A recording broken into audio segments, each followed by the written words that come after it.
Okay, so we've been talking about how Americans are getting excited, interested, fascinated in California, about California.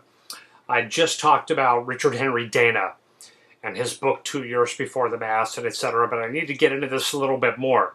There were three distinct groups of people that were together largely responsible for informing and exciting the people of the United States about the possibilities of California. Dana is a representative of the first group, which were the seagoing or ocean going or maritime trading interests. Okay, there were economic interests who would send ships from. So this map goes back before American independence, but it's the best map I could find. So don't really pay too much attention to these names. British territory. Okay, this is the United States. Here's the Northeast, Boston, New York, and up there. Ships would be sent all the way off around the Americas, like so, and all the way up to California, pick up some stuff, come all the way back, do it again, 6 months out, 6 months back, okay? The ocean-going trade with California, sailors brought back lots and lots of stories. But the question is, what is it that was worth sailing 6 months out to California and 6 months back? I mean, there must have been some pretty lucrative commodity, right? So ask yourself, what was the basis of the economy of Spanish California? Well, the answer is livestock, cattle, okay? There were literally hundreds of thousands of head of cattle out in Southern California, not up in the northern part up towards the Bay Area, but down here in SoCal. Lots of livestock. And every year at a certain time, the Spaniards would slaughter, I don't know exactly how much, 40, 50, 60, 70% of these cows. Okay, and then they would process the carcasses. And this was referred to as the hide, skin, flesh, the hide and tallow trade. Tallow, tallow.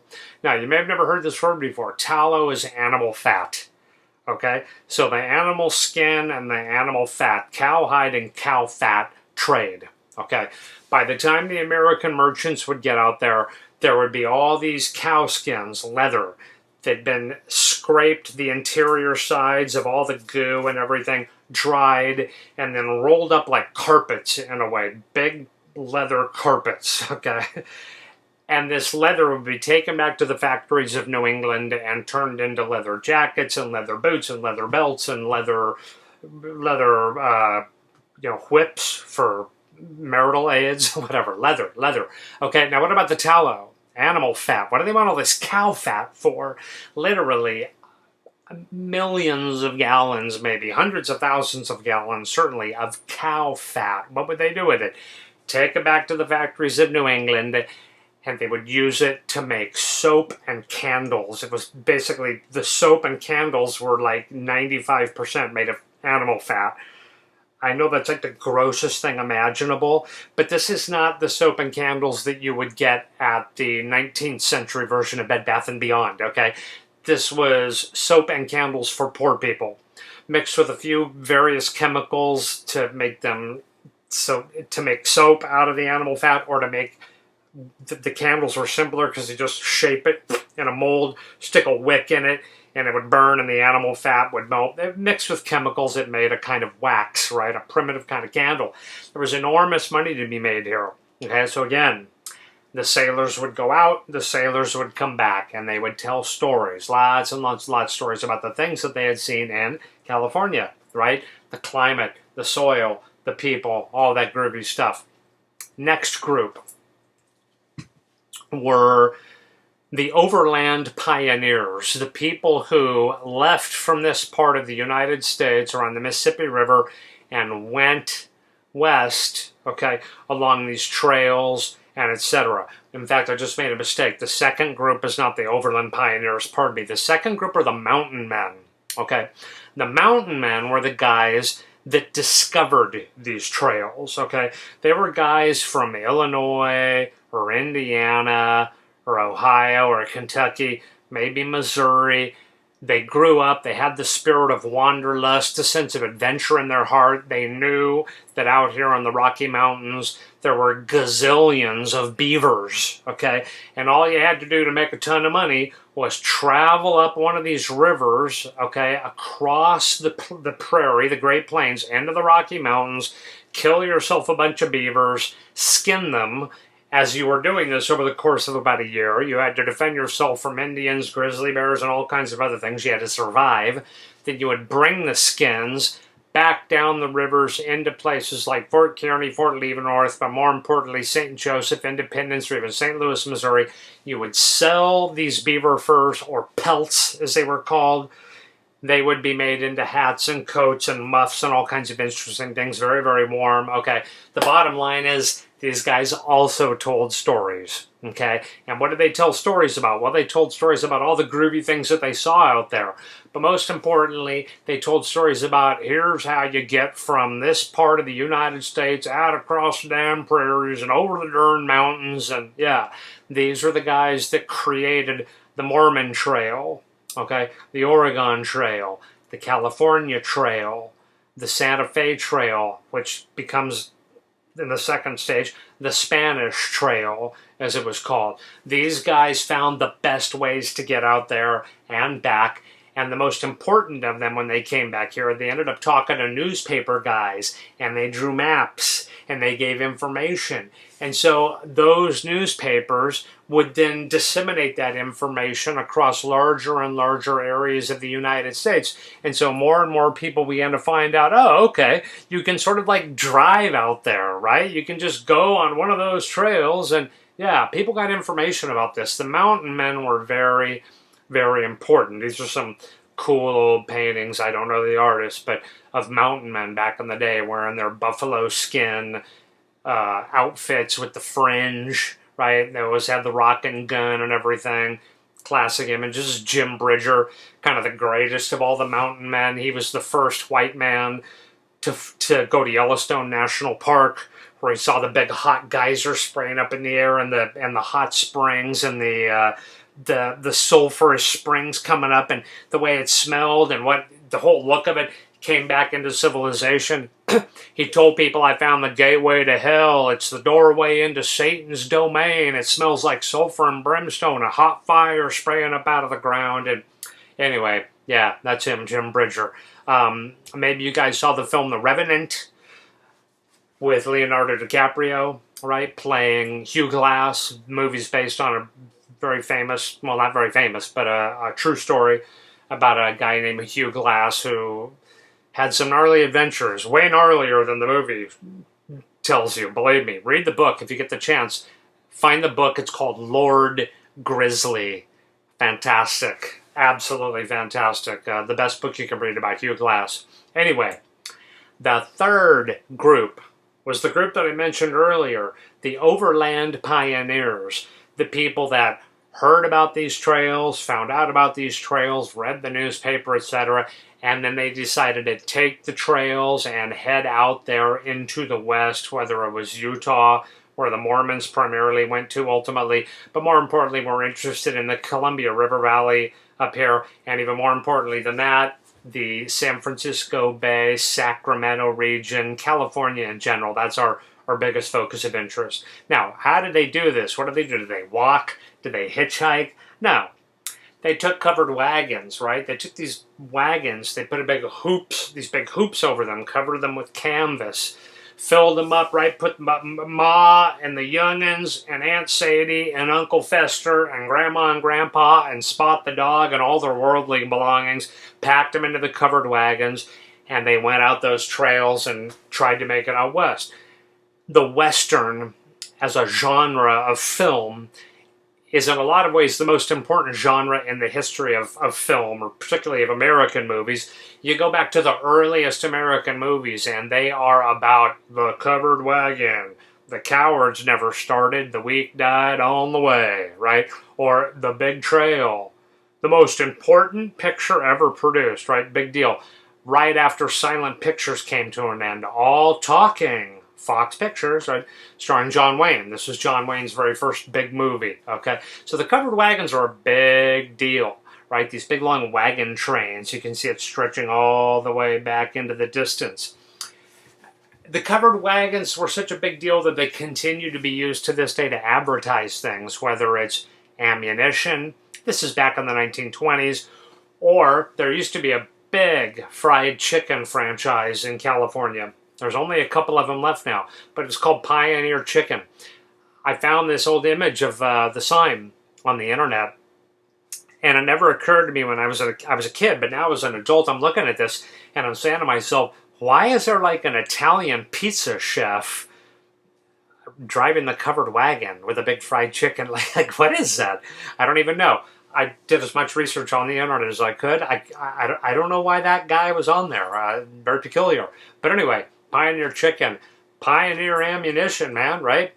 The wagon trains, right? Here's a painting of two wagon trains coming together, a photograph of it might be a modern built covered wagon, or it could be an old antique, I'm not entirely sure.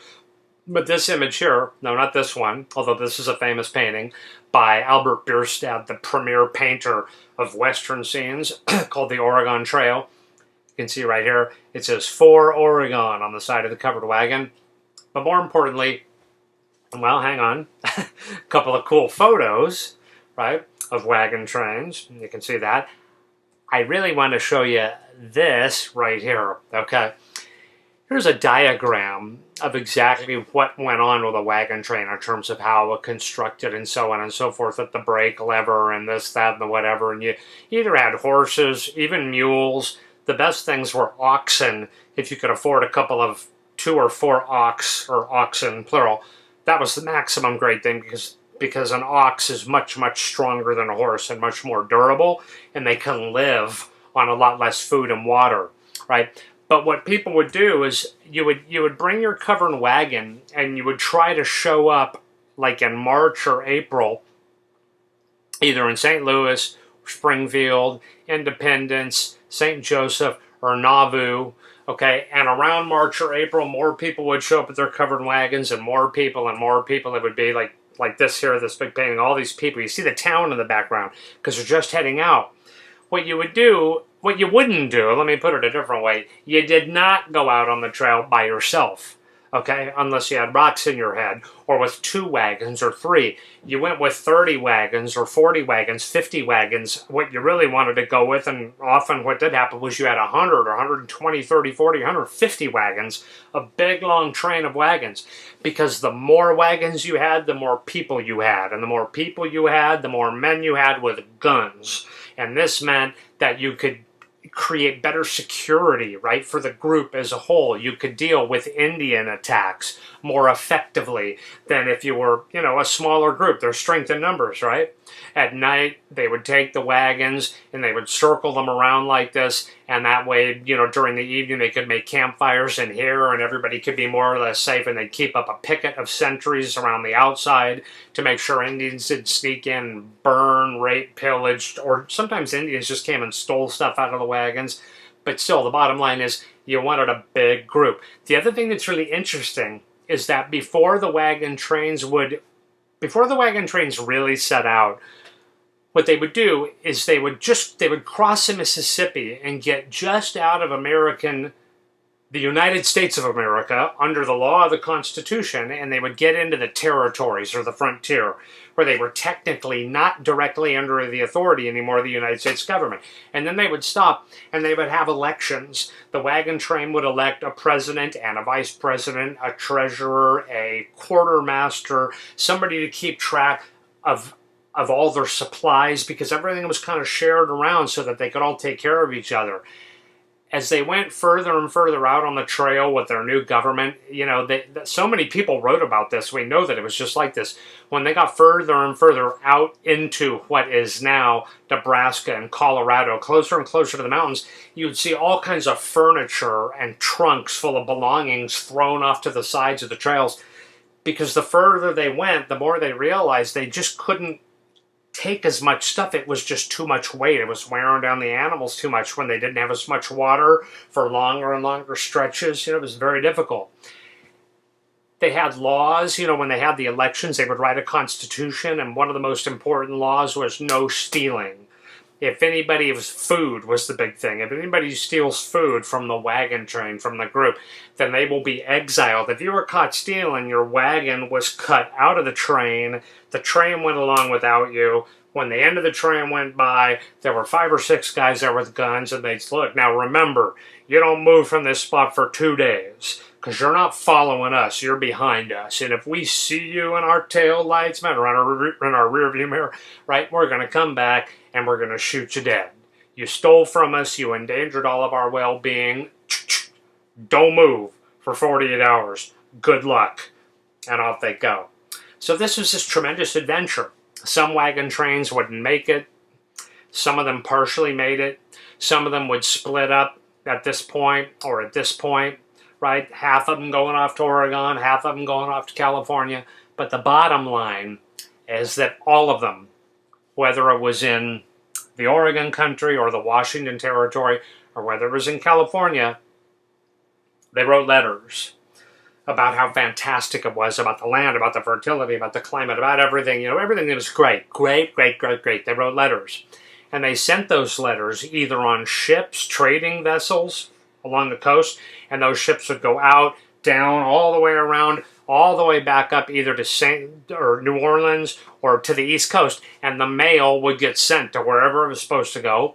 Or they sent letters by the Pony Express mail route or the Butterfield Overland mail route. If you look at these dotted lines here, here's the Butterfield mail route, okay, 2 different ways. And then here's the Pony Express mail route. Guys would ride fast, small fast horses, like 20, 30 miles a day fast. They had these relay stations. You'd get 30 miles, and at that station, you'd hand off the mail pouch to the next guy, and the next day he'd ride. And fantastic. But the bottom line is that all these letters went back east, right? And then people read them, and sometimes they got published in the town newspaper, or they got read at church by the minister. You know, Sam Jones wrote his brother this week, and then what would happen? More people would get excited about the West, about the Oregon country, about San Francisco, California, right? And more people went. I mean, California, the West Coast, but California in particular, just had this tremendously powerful effect in terms of exciting people's interests, okay? And so as they get closer and closer to the 1840s, there was more and more and more American fascination with California, okay? Now, skip that. All right. Pardon me. Let me start over. In the early 1840s,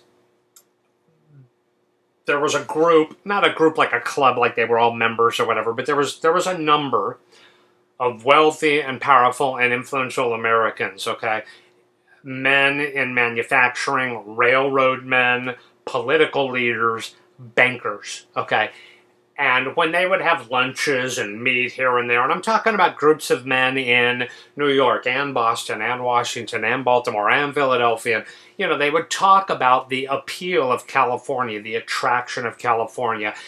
And more of them began to say things like, you know, it's imperative that we get California. California must become part of the United States. And, okay, why were they so excited about California? The weather? The good-looking women, the fertile soil, the beach. I mean, what was it that excited these guys so much about California? Hold on just a second, folks. I need to do something really quickly here. Okay. The reason that they were so excited about California was this particular piece of real estate right here. Okay, and that is San Francisco Bay. Okay, here you have a map of California. You can see it right in terms of scale. And here's a close-up map of the bay. Okay, now what is it that was so exciting about San Francisco to these men? Well, if you've ever been in the Bay Area, you know that San Francisco's right here, Napa's up here, Berkeley's across the way, Oakland's down here, San Jose. Okay, but this peninsula right here is really groovy, okay, because it is covered with a small mountain range, right? You've heard about the hills in San Francisco. Lots and lots and lots of hills. Yeah, well, as you get further south, it's much more than just a bunch of hills. It's, you know, not a giant mountain range, but it's mountains, okay? The peninsula is very mountainous. Now, the reason that's important is this. When a people, a nation, colonize an area or expand into an area that's on the coast, you know, they try to find a good place to create a port, a place where they can set up shop, build docks, and have an import and export trade going on, okay? Now, sometimes your coast is, you know, just, it's kind of even, like it's like this, and you know, you can build a dock on a coast like that, no question, okay? But the first time there's a big typhoon, a tidal wave, any kind of dramatic oceanic upheaval, storms, tsunamis, whatever, that comes railing into this area, your port is going to get destroyed. The docks are going to get destroyed. The ships that are anchored are going to get thrown against each other, smashed, and sent to the bottom of the ocean. This sucks. Okay, see, if you can, you don't build your port there. You know, this is very groovy.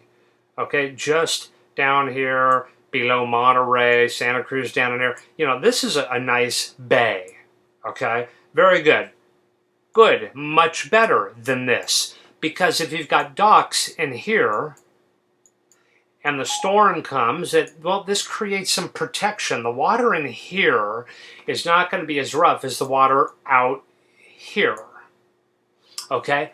But this, my friends, is the greatest naturally protected harbor on the entire west coast of the Americas, from the northern part up in Alaska all the way down to Argentina, okay? Because you've got this gigantic bay, 75 miles long, and you can build hundreds of docks in here, hundreds and hundreds and hundreds shipyards, the Oakland shipyards, maybe you heard of it, okay? And this great big tall peninsula with all these mountains, Hurricane Elvis or a tidal wave Godzilla, whatever you want, is going to hit this, and it ain't going to do anything to disturb your ships in that bay. Okay, so these wealthy and powerful men, they're looking at the map of North America and they're saying, okay, check it out. We've got all these factories, whoops, pardon me. We've got all these factories back here, right? Yeah, and we're building more and more and more of them all the time. And we're building more, producing more, manufacturing more stuff all the time. And we're spreading our railroads out into the west, right? Yeah, man. Well, wouldn't it be super groovy if we could run factories, or if we could run railroads filled with trains, filled with our stuff, all the way out to San Francisco, and have a bunch of ships out there, and then those ships can head off to Asia and trade and make us even more and more and more money? Good, you betcha. Yeah, this is why California is of such tremendous interest to these very wealthy and powerful men. Okay? So, along comes the election of 1844. In that election, a Democrat by the name of James K. Polk, pretty serious looking guy, right? Runs for the presidency on a campaign of expansionism. In other words, he's saying, if you elect me president of the United States, I'm going to expand the size of the country. Okay? I'm going to make our country bigger. Expansionism. Now, where is he going to expand into? Well, at this time, the Oregon country is kind of up for grabs. Okay? Stop that. Stop. Okay, we have a claim on the Oregon country because we've got a lot of people living along the Oregon River Valley and along the coast here. There's about 20,000 Americans out there, okay? But the British up here in Canada, they say, no, you're all jolly well wrong. This Oregon country is southern part of British Columbia. It belongs to the Queen and the British Empire. They say it's ours, okay? Add to this mix the Russians. Okay, at this time in history, Alaska, way up here in the north, right, belonged to Russia. They had major fur trading interests way up here in Alaska and all the way down into the northern part of the Oregon country, or what is now the state of Washington. And the Russians said, "Yet Oregon country belongs to Russian Empire. We drink vodka, we trap animals, it belongs to Russia." Okay, so Russia, the British, the United States. We've got the best claim because we've got way by far the most people there. There might be a couple of hundred Englishmen, a couple of hundred Russians. There's 20,000 Americans and more coming all the time. But nonetheless, we've been arguing between these three different governments for like 10 years over who really owns this country, this real estate, this piece of territory. Polk says, if you make me president of the United States, I am going to get this settled. Oregon, Oregon. Every speech he makes is about Oregon. Okay? Pardon me for that. Now, secretly, not in public, not in his speeches, Polk says to his advisors, his backers, he says, you know, Oregon is great, right? But what I want is California. I am thinking and dreaming about California every day, and when I become president, man, California is going to be, I am going to get California. Now, you might say, if the American people love California so much and Polk wants to be president, why doesn't he campaign on a California platform? Because if he stands up in front of a group of people and says, if you elect me president of the United States, I will acquire California for the United States of America, the first question somebody asks is going to be, hey, wait a minute, how are we going to get California without going to war with Mexico? It belongs to Mexico.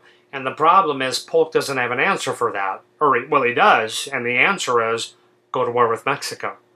He's going to go to war with Mexico to get California, but he can't tell them that. Nobody ever won the presidency of the United States by saying, if you elect me, I'm going to go to war. No, nobody wants to hear that, okay? So in public, Oregon, but in private, it's California. Going to get some California, right? Okay, well, Polk wins the presidency. And in early 1845, he takes office, and he immediately sets to work on getting California. The first thing he does is he sends a guy by the name of John Slidell. He's in your book. He sends this guy, a diplomat, down to Mexico City to try to buy California. It would be better not to have a war. Maybe we could just buy California. But Mexico says, amigo, ¿cómo está? No, we're not selling California to you. We like California. Get out of here. So Slidell sends a telegraph message back to the president in Washington. No dice, chief. The president says, John, stay there, eat some burritos, hang out, live large, you know, learn to do the fandango or whatever. I'm going to need you down there at some point in the future to negotiate things, so just stay there. So Slidell says, okay, I'll stay. And now Polk goes to Plan B, because Plan A didn't work. They won't sell it. So Plan B is war.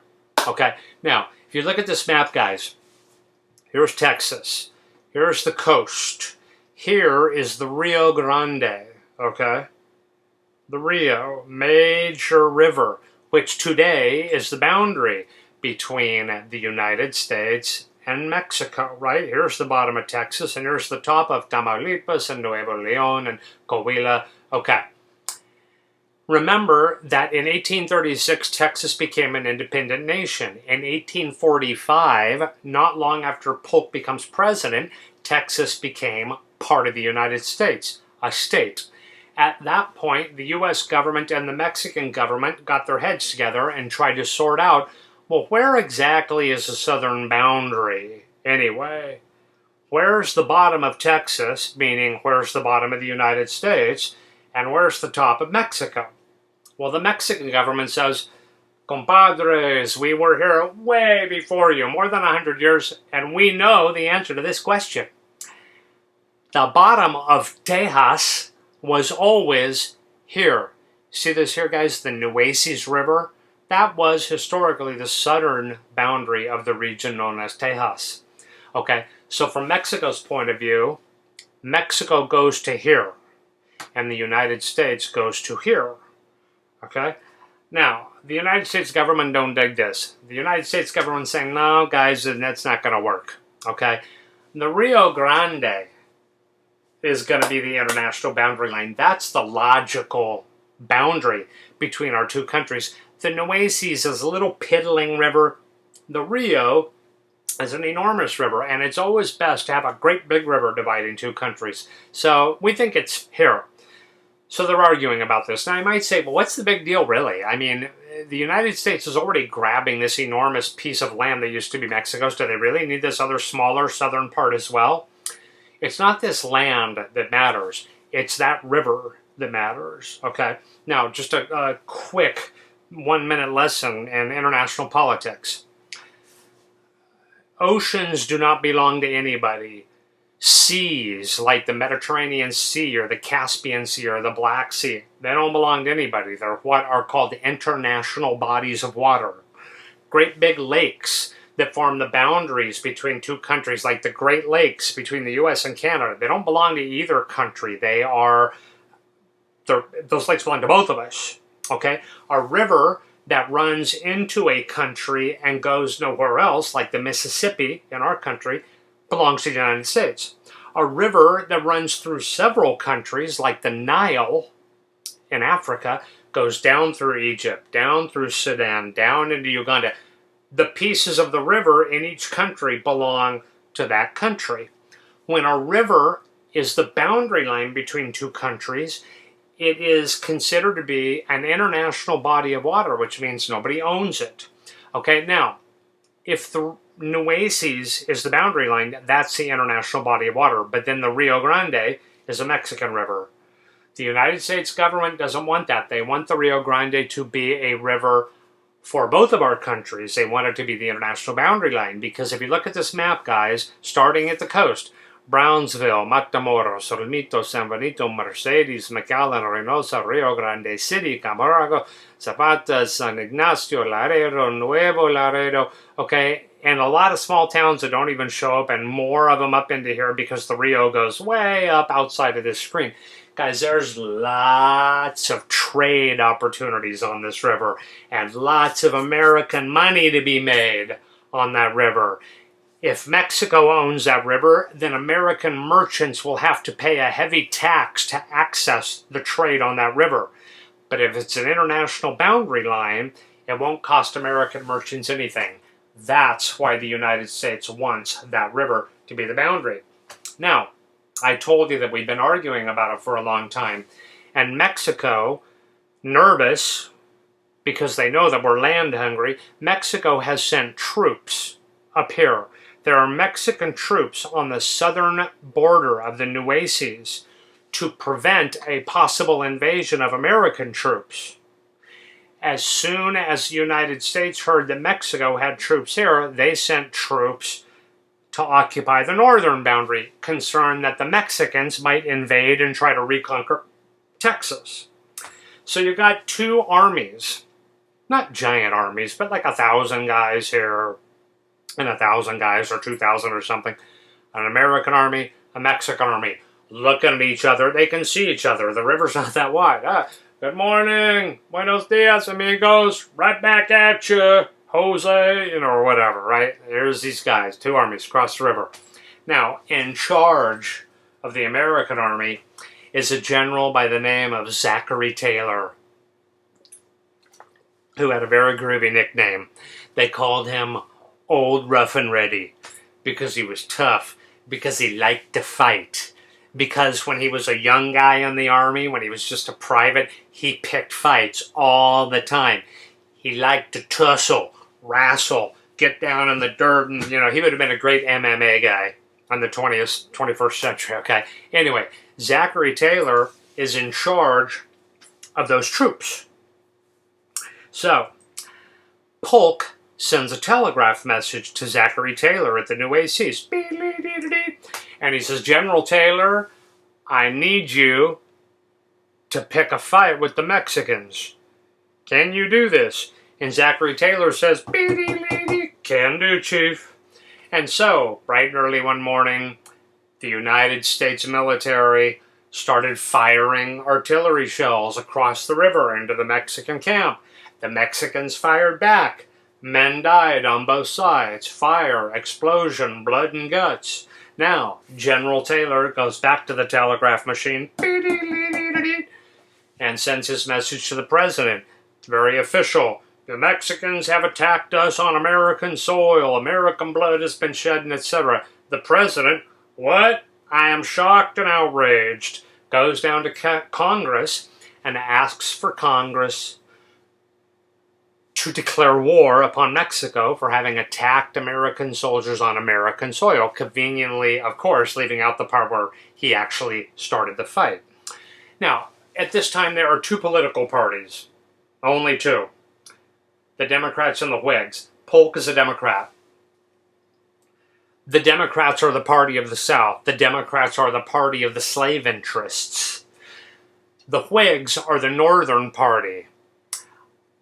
Immediately, Whig congressmen go, oh, this is great. Here we've got a Democratic Southerner president trying to start a war with Mexico so that more Mexican territory can be grabbed, because remember the 3630 Missouri Compromise line, guys, from your textbook? Remember all the territory south of that compromise line becomes slave territory and slave states?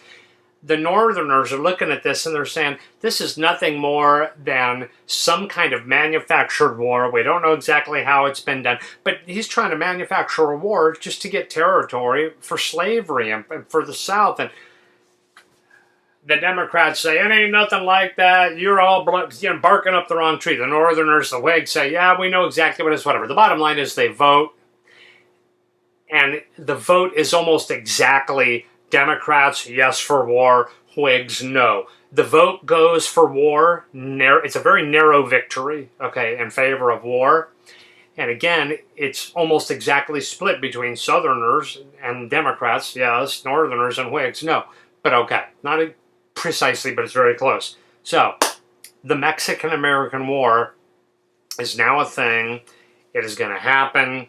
It is a done deal.